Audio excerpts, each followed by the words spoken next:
मीराबाई का नाम सुना? मीराबाई, मीराबाई के एक ब्रदर थे, उनका नाम था जयमल राठौड़। क्या नाम था? मेड़ता से चित्तौड़गढ़ जा रहे थे। कहां से कहा? क्योंकि चित्तौड़गढ़ पर अकबर का हमला होने वाला था, तो वो उधर चित्तौड़गढ़ जा रहे थे। रास्ते में थोड़े बहुत सैनिक थे उनके पास में, रास्ते में जंगल से जा रहे थे। जंगल में एक डाकू रहता था, उसका नाम था मल्लू भील। क्या नाम था? मल्लू भील। मल्लू भील मिल गया उनको। मल्लू भील का काम ही था आते जाते लोगों को लूट लिया करता। और मल्लू भील ने जैसे उनको देखा, उसने कहा सरेंडर करो रहा, जो जो तुम्हारे पास रख दो इधर। जयमल, जयमल के साथ में कुछ साथी, उधर मल्लू भील, मल्लू भील के साथ में कुछ साथी। जयमल का जो सेनापति था, उसने जयमल से पूछा कि अठै के बठै, अठै के यहां या वहां। और जयमल ने उसको कहा बठे। और जयमल के जितने साथी थे, सब ने अपने हथियार चुपचाप रख दिए। जो जो धन वगैरह अपने पास था वो सारा रख दिया, भोजन वोजन जो साथ में था वो सारा रख दिया, और वहां से चले। तो मल्लू भील जो डाकुओं का सरदार था, उसको बड़ा अचंभा हुआ इस बात का। और उसने कहा अरे अरे भैया 2 मिनट रुको यार, कौन हो तुम लोग?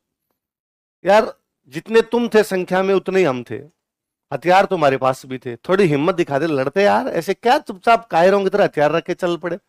और शरीर से हट्टे कट्टे मालूम होते हो, ढंग के घर के भी मालूम होते हो, ये क्या बात की थी आपस में? उसके बाद चुपचाप हथियार रख दिए।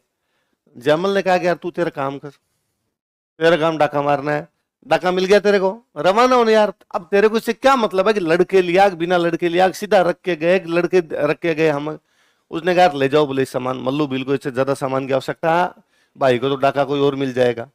तुम तो ये बात बता दो, तुम दोनों ने भी क्या बात की थी? जयमल ने कहा देख लेट हो रही है, फटाफट तू सुन ले हमसे, जल्दी से सुन ले। हाँ बताओ क्या बात है? किसने मेरे से, सेनापति ने मेरे से पूछा था भाई, इन डाकुओं को यही मारना है, इनसे लड़ना है, या वहां चित्तौड़गढ़ में जाके अकबर से लड़ना है? अपनी एनर्जी कहाँ खराब करनी है, इन डाकुओं के खिलाफ करनी है, अकबर के खिलाफ करनी है? तो मैंने कहा अकबर के खिलाफ। तो हमने हथियार रख दिए कि जिंदगी में आपको पैमाने तय करने पड़ते हैं कि कहाँ लड़ना है। डाकुओं के खिलाफ लड़के खत्म होना है या अकबर के खिलाफ लड़के खत्म होना है? डाकुओं के खिलाफ लड़के मर जाएंगे तो कोई भी जानेगा नहीं, और अकबर के खिलाफ लड़ेंगे तो शताब्दियों तक याद किए जाएंगे कि यार चित्तौड़गढ़ में जाकर अकबर के खिलाफ लड़े थे। मल्लू बिल बड़ा इंप्रेस हुआ, मल्लू बिल डाका छोड़ के उनके साथ ही हो गया था, वो भी लड़ा था बाद में अकबर के खिलाफ। आपको जिंदगी में तय करना है कि या तो कोचिंग वाली सीट के लिए लड़ना है ना, या आरएस के लिए लड़ना है। होता कुछ ही नहीं है, आप सीट पर कहीं भी बैठ जाएंगे, उससे भी कोई फर्क नहीं पड़ेगा। ये एक वाली गलतफहमी मैंने आपको बताई दी थी कि आगे बैठने से पीछे बैठने से यदि असर पड़ता, तो हम कोचिंग वाले इतने तेज लोग हैं कि आगे वाली सीट की फीस डबल कर देते, और हम कहते हैं कि आगे वाली सीट प्राप्त करनी है तो डबल फीस दीजिए, क्योंकि यहीं से होते हैं सिलेक्शन। चालू आदमी हम सारे, है ना, भयंकर बोले तो नहीं लगते हैं तुम्हें? हाँ देखा है, हो रहे हैं बोले, ऐसे कहो सर बहुत बोले हो आप, है ना, तो हम आपकी फीस डबल कर देते हैं। हमने ऐसा नहीं कर रखा है, इसका मतलब कोचिंग में कहीं बैठने से तो सिलेक्शन होता, उसके लिए तो पढ़ाई करनी पड़ती है। दूसरा कि हमारे में ईगो प्रॉब्लम होती है। होता क्या वास्तव में हम इसलिए एक सीट के लिए लड़ लेते हैं कि मैं बैठा हूं तो मैं बैठा हूं, मेरे को कैसे खड़ा कर दिया जाएगा। हो सकता है आदमी में इतना ईगो आ ही जाता है कि यार मेरे कैसे खड़ा कर दिया। और मुझे ऐसा लगता है कि सुबह सुबह 7 बजे, है ना, हम लड़ लिए सीट के लिए, तो एक तो वो क्लास गई उस दिन की, नहीं पढ़ पाओगे, मेरी गारंटी है उस दिन कम से कम पढ़ाई नहीं होगी, घर पे जाके भी नहीं होगी। हमारे दिमाग में 100 प्रकार के आइडिया चलेंगे उसके बाद में। एक आइडिया तो ये चलेंगे कि मैं मान क्यों गया था, कूट देता ना बाहर निकलते ही उसको। एक आइडिया ये भी चल सकता है कि यार क्यों पंगा लिया अपन ने, अलग जाके बैठ जाते थे यार, फालतू में पंचायती नहीं होती, सर ने भी 4 बातें सुना दी। कुछ भी इस प्रकार का दिमाग में चल सकता है। दिमाग में कुछ भी चलेगा, इसका सीधा मतलब है उस दिन याद नहीं होगा आपकी।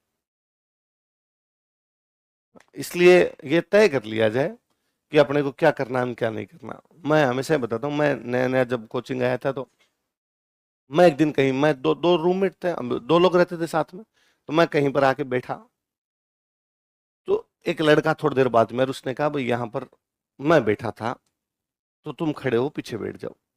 मैंने कहा यार मैं आया तब, यहाँ ना तो कोई रजिस्टर था ना कोई बैग था, तो मैं बैठ गया यहाँ पे। उसने कहा नहीं यार मैं बैठा था और मैं बाहर चला गया था। मगर यार तू कुछ बेग वेग रख जाता तो होता। तो उसने कहा यार पंचायत ज्यादा आती है, कहाँ ना बैठता, किस बात की पंचायती है तेरे। तो मैं तो कुछ ही नहीं बोला, मैं तो मेरे नोट्स उठाए पीछे जाने लग गया। मेरे जो रूममेट था उसने कहा कि पंचायती तू कर रहा, बाहर नहीं निकलेगा क्या, कोचिंग में रहना होता है क्या, कोचिंग से बाहर नहीं जाना होता, बाहर निकल टांगे तोड़ेंगे तेरी आज।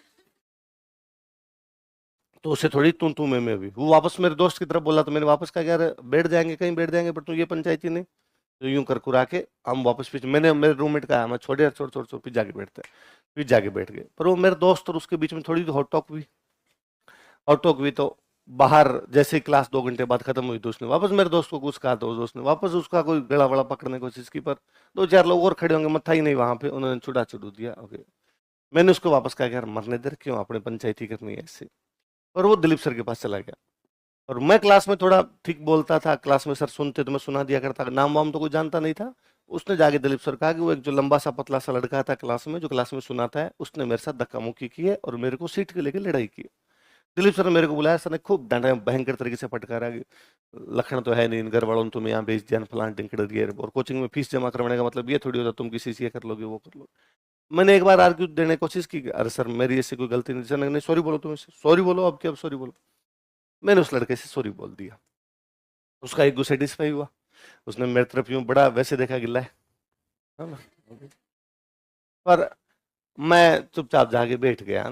मैंने मेरे रूममेट को, बाद में सीनियर थे वो भैया 1 साल, हम बीकानेर में साथ ही पढ़े थे, मैंने कहा मरने दो यार, क्यों पंचायती करनी है अपने, कहीं बैठने से क्या फर्क पड़ता है, अपने वैसे पीछे ही बैठते हैं, आज यूं आगे सीट खाली दिखी थी इसलिए बैठ गए थे अपने। और वो यूं था कि भाई कुछ लोग आगे बैठ गए थे, हम घुसे, घुसते ही वो जहां सीट दिखी थी वहां बैठ गए, वरना पहले हम जल्दी आते थे, जल्दी इसलिए आते कि पीछे बैठेंगे, आराम से दिखता वैसा पीछे बैठ जाएंगे। तो मैं आज यार बैठ गए थे, कल से अपने पीछे बैठेंगे, आगे बैठना ही नहीं है, ये पंचायती अपने करनी ही नहीं। बात आई गई हो गई, बेच खत्म हो गया। हम उन भैया से कभी, वो जिनसे भी थोड़ी बहुत हमारी बात हुई, उनसे हम कभी नहीं बोले, वो हमसे कभी नहीं बोले। मेरे दोस्त तो फिर भी उल्टा टेढ़ा देखता भी रहता था, मैं तो इग्नोर ही मारता, मरने दो यार। 2-3 साल बीत गए उस बात को, भूल भाल गई चीजों को। वो पता नहीं उस बेच समाप्त होने के बाद मत फिर भी कोचिंग आया करता था। उनका शायद प्री नहीं हुआ था, मेरा उस साल प्री हो गया था, तो मैं मेंस देने लग गया था, उनका नहीं हुआ, तो वो नहीं आने, मेंस वाले बैच में नहीं आते, मेरे को नहीं दिखे उसके बाद। 3 एक साल बाद मैं पढ़ाने लग गया था। एक दिन मैं सुबह सुबह 7 से 9 वाली क्लास लेने के लिए गया, तो वो क्लास में बैठे थे। उस दिन अपना ईगो सेटिस्फाई था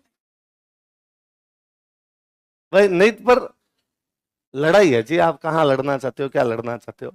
वो भैया भी 2 घंटे, मैंने कुछ ही नहीं कहा उनको, बैठे थे जैसे बाकी स्टूडेंट को पढ़ाया, वो भी पढ़ लिए लिख लिए, पर 2 घंटे बाद उसके बाद वो क्लास नहीं आए कभी। उस बंदे को भी लगा होगा था, है ना। तो तय कीजिए लड़ाई कहाँ करनी है।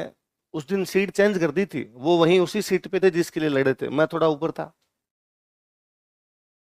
सीट चेंज ही तो थी और क्या थी, है ना। तो ये आपको तय करना है कब क्या करना है, कब क्या नहीं करना, और कुछ ही नहीं होता इससे। उस दिन एक दिन की पढ़ाई खराब हो जाती है।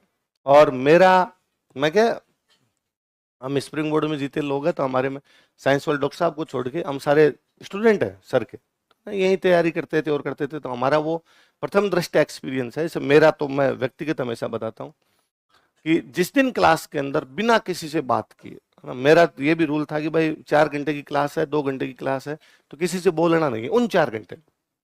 बाहर जाके मैं पंचायती कर लूंगा, हो सकता है जिससे मुझे बातचीत करनी है मैं उस दोस्त को लेके चाय की थड़ी पे बैठूंगा और अगले 1 घंटे तक उससे बातचीत कर लूंगा, या बाहर कोचिंग के बाहर खड़ा होकर बात कर लूंगा, या मेरे रूम बुला लूंगा उसको, आ जा यार आज शाम को पंचायती करेंगे, मूवी देखने चले जाएंगे। ये जब क्लास में 4 घंटे चल रहे हैं तब नहीं बोलना आपको, तो बोलना ही नहीं है किसी से। और यदि मेरे पड़ोसी ने कभी बोलने की कोशिश की तो मैंने अगले दिन सीट चेंज कर दी। मेरा दो था कि एक तो मैं जब बोलूंगा तो मेरा कंसंट्रेशन भंग हो जाएगा, मेरी चीजें याद नहीं होगी। दूसरा मेरा यह था कि यदि सर सामने खड़े और फिर यदि बोलते तो बदतमीजी होती, तो नहीं बोलना, अपने बाद में बोले, बात कर लेंगे खूब, मैं तो बोलने में था खूब बातूनी आदमी हूँ, तो मैं बाहर जाके बातचीत कर लूंगा, अभी इससे क्या बातचीत करनी। फिर भी मान लो कभी ऐसा हुआ हो कि पड़ोसी बैठा और उससे बातचीत हो गई हो, उस 10 मिनट 15 मिनट में जब वो बातचीत हुई, उस समय जो टॉपिक समझाया गया हो वो कभी समझ में नहीं है, दिमाग वहीं चलता रहा। बाकी छोड़ो, आप मत, कहता हूँ आप कोचिंग आते हो 7 बजे, उससे पहले कोई फोन आ जाए आपके, कोई टेंशन की बात बता दे और बता दे, आपका 4 घंटे मन नहीं लगेगा क्लास में। मैंने जब पढ़ाने लग गया था ना, अब जब तक नहीं पढ़ाता था तब तक रूटीन तो था नहीं, तब तक तो ये था भाई कोचिंग आते थे चले जाते, शाम का बैच है तो मैं लगभग शाम के बैच में आया, कभी सुबह नहीं आया कोचिंग, बहुत थोड़े टाइम के लिए कभी किसी बैच में आ गया हूँ तो भले ही, बाकी शाम को आता था। तो अब घर वालों का फोन कभी भी आ सकता, घर वाले तो कभी भी कर सकते, हालांकि कम ही करते हैं मुझे, पर फिर भी कभी कर लेते, दिन में भी कर लिया मम्मी ने फोन, कभी शाम को भी कर लिया। मैं जब पढ़ाने लगा तो मैंने नोटिस किया कि मैं क्लास ले रहा हूँ मान लो 11 से 1 बजे की, मम्मी को लगा 12 बजे खाना वाना खाने के बाद लगे बात कर लेते, मम्मी ने फोन किया, अब मेरे से क्लास में फोन उठाया नहीं जाए, अब मान लो मम्मी का फोन आया 12:15 बजे, अब मेरे से 12:15 से 1 वाली क्लास नहीं ली जा रही, मेरा दिमाग उधर है कि क्यों फोन किया होगा, कोई घटना तो नहीं हो गई होगी, क्या दिक्कत है, और यदि कभी दोबारा आ गया तो मैं लाइन ही भूलने लग गया कि अगली लाइन क्या लिखना है, नया नया मास्टर था तो वैसे डर लगता कि यार कुछ भूल नहीं जाए और नहीं जाए। फिर मैंने एक दिन घर वालों को स्पष्ट तौर पे कहा कि सुबह 7 बजे से लेकर शाम को 7 बजे तक मुझे तब तक कोई कॉल ना किया जाए जब तक ये ना लगे कि एक आदमी मर रहा है और उसको केवल मैं बचा सकता हूँ, कि दुनिया में एक ही व्यक्ति बचा है, वो ही इसको जिंदा रख सकता है, बाकी कोई इसको बचा नहीं सकता, संजीवनी बूटी केवल मेरे पास में है, तो मुझे कॉल देना। उसके बाद मेरे घर वालों ने कभी कॉल नहीं किया, मेरे से आज भी क्लास में फोन नहीं उठाया जाता नवीन जी के अलावा किसी का। नवीन जी का फोन मैं इसलिए उठा लेता हूँ कि कई बार वो इस प्रकार का मैसेज देते हैं कि आज इस क्लास को अभी 9 बजे मत छोड़ देना, 9:15 तक लेना, तो मुझे लगता है सीट चाहिए तुम्हें, आगे आओ, पीछे खाली बातें सुनने से नहीं होगा, बिठा भाई। तो नवीन जी हमेशा आगे भाई 9 बजे क्लास छोड़नी है, नवीन जी मुझे कहते हैं डॉक्टर साहब तो 9:30 आएंगे सर, तो आप थोड़ी सी 15 मिनट एक्स्ट्रा क्लास ले लेना, तो मेरे वो रहता है कि हाँ भाई एक्स्ट्रा क्लास लेनी है, तो उनका फोन उठा लिया, बाकी मेरे से फोन नहीं उठाया जाता, इधर आ जाओ तो। कारण है कि वही कि फोन उठाते कंसंट्रेशन भंग हो जाएगा, फिर क्लास नहीं ली जाएगी अपने से, जो कि मुझे लगता है कि क्लास लेना अपने आप में एक आनंद का सा होता है, उसमें मैं जीती रो में रहूंगा, जीता मेरे घेटों के अंदर रहूंगा, जो मेरे दिमाग में उसी में चलता रहूंगा, तो मैं ढंग से क्लास ले पाऊंगा। ढंग से का मतलब है जो मुझे आता है मैं आप तक डिलीवर कर दूं, जैसा मुझे आता है वैसा डिलीवर कर दूं, तब तो आपकी चीजें याद होगी। मैं कहता हूं एक दिन में टेंशन में आके आपकी क्लास लेके चले जाऊं, मैं तो छोड़ो फिर भी 2 घंटे ले जाऊंगा, आपको उस दिन याद नहीं होगा, आपको लगेगा आज सर ने केवल लिखाया है, जबकि ये मैं नॉर्मल आता हूँ, क्या है हिस्ट्री में क्या समझा, कोई समझाने वाली बात होती है कि साइंस चलो समझाने वाला सब्जेक्ट है, क्या समझाना है इसमें, पर फिर भी हम चार इधर उधर की बातें करते हैं। हम यूं कि भाई बंजारे कौन होते हैं, मैं आपको यूं एग्जांपल देता हूँ कि भाई क्रिकेट खेलते थे बचपन में, शाम को घर आते दिन में नहीं आते, तो भी मम्मी कहती क्या बंजारों की तरह घूमते रहते हो, क्या है ये कोई बात है क्या, तो ठीक है एग्जाम्पल है। अब अपने दिमाग में सेट होता है कि बंजारे मतलब जो घूमते रहते हैं वो कौन होते हैं, बंजारे। ये क्वेश्चन आता है घुमक्कड़ व्यापारियों को क्या कहा जाता है, बंजारा कहा जाता है। अपने दिमाग में चीजें जुड़ती है, जब याद करते हैं तब हो जाता है। इसलिए दिमाग का शांत रहना, दिमाग का खाली रहना बेहद जरूरी है। इसलिए जिंदगी में अपने स्टैंडर्ड तय कीजिए, कहाँ लड़ना है, कब लड़ना है, किससे लड़ना है, और यकीन मानिए जिंदगी लड़ने के इतने मौके देगी जिसकी हद नहीं, खूब मौके देगी। इसलिए 3-4 साल जब तक ये तैयारी करो चुप रहिए, जितना सुन सकते हो लोगों की सुनिए, उसके बाद बोलना। नवजोत सिंह सिद्धू को जानते हो, जानते हो, जानते हो सारे, क्रिकेट की कमेंट्री करता है, पॉलिटिकल पार्टी से चुनाव लड़ता है, लाफ्टर चैलेंज में भी वही बैठा रहता है, कपिल शर्मा वाले शो के अंदर भी आ जाता है, ऐसे खूब सारे अलग अलग काम करता है और खूब बोलता है, इतनी चीजें बोलता है, इतनी तो शायरियां बोलता रहता है, चकदे फट्टे नपदे किलीन पता नहीं क्या क्या करता रहता है।